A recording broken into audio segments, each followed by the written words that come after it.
டிஎன்பிஎஸ்சியை பொறுத்த வரைக்கும் எந்த எக்ஸாமினேஷனாக இருந்தாலும் கூட ஒரு செட் சிலபஸ் இருக்கும். சிலபஸ்ல இருந்து நீங்க கேள்விகள் கேட்கணும். நான் முன்னாடி சில கேள்விகள் நான் காட்டுறேன். நான் கேள்வி கேட்டதுக்காக 200 மதிப்பெண்கள் இருக்கக்கூடிய ஒரு பரீட்சை நடக்குது. இத்தனாயிரம் இளைஞர்கள் கனவுகளோடு தயார் பண்றாங்க. அதுல தமிழ் மொழியிலிருந்து, தமிழ் பாடத்திலிருந்து 100 கேள்விகள், வேற 100 கேள்விகள் வெளியிருந்து வருது, வேறு பாடத்திலிருந்து. 200 கேள்விகள்ல கேட்கப்பட்டிருக்கக்கூடிய பல கேள்விகள் சிலபஸ்லயே இல்ல. உதாரணத்திற்கு நான் ஒரு சாம்பிள் உங்களுக்கு காட்டுறேன். அந்த மீடியால இருக்கிறவங்க அதை ஜூம் பண்ணிக்கலாம். நீங்க ஒரு சாம்பிள் ஒன்னு காட்டுறேன். ஒலி மரபை கண்டறிக அப்படின்னு ஒரு கேள்வி நம்பர் 5. சும்மா நீங்க ஜூம் பண்ணி பாருங்க. யாராச்சும் இதுக்கு பதில் சொல்லுவாங்களா? நீங்களே பாருங்க. அடுத்தது வேலை பிசகு என்கின்ற மரபு தொடரின் பொருள் அப்படின்னு ஒரு கேள்வி இருக்கு. இதையும் கொஞ்சம் ஜூம் பண்ணி பாருங்க.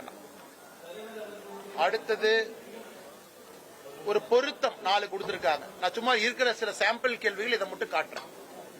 இது எதுவுமே சிலபஸ்ல இல்லை. இதெல்லாம் 20 ஆண்டுகளுக்கு முன்பு வேறு காலகட்டத்தில் இருந்த தமிழ் சொற்றொடர்ல வந்திருக்கக்கூடிய சில வார்த்தைகள். அவங்களுடைய பிரிஸ்கிரைப்டு சிலபஸ்ல நெகட்டிவ் மார்க்கிங் இல்லாதனால எல்லோரும் ஏதோ ஒன்று டிக் அடிப்பாங்க. ஒரு சிலபஸ்ல இருந்து கேள்விகள் வரும்பொழுது மட்டும்தான் அந்த மாணவனுடைய திறமையை நீங்க பரிசோதித்து பார்க்க முடியும். ஒரு 10% அவுட் ஆஃப் சிலபஸ் வச்சுக்கலாம். அது கிரிட்டிக்கல் திங்கிங்கா.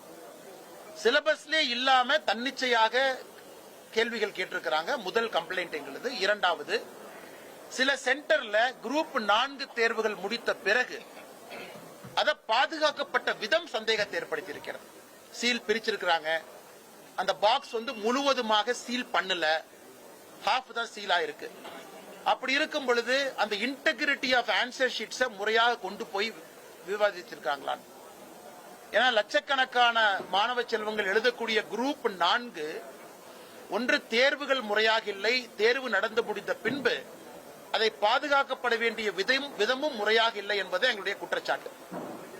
இது இவங்க என்ன சொல்றாங்கன்னா, ஒரு தேர்வு கடினமா இருக்கலாங்க, அது வேற. ஆனா தேர்வு சிலபஸுக்குள்ள இருந்து வரணும். அதனால இன்னைக்கு திராவிட முன்னேற்ற கழகம் ஆட்சியில் இருக்கிறாங்க. அதுக்கு இதுக்கு பதில் சொல்றதை விட்டுட்டு நீ மத்திய அரசு நடத்தக்கூடிய தேர்வுகளை பாரு அப்படின்னு திமுக சில பேர் குற்றச்சாட்டு வைக்கிறாங்க. மத்திய அரசு நடத்தக்கூடிய தேர்வுகளை எது சிலபஸ்க்கு வெளியே வந்திருக்குன்னு சொல்லுங்க. நானே அவங்க சார்பா நானே போராடுறேன், அது வேற.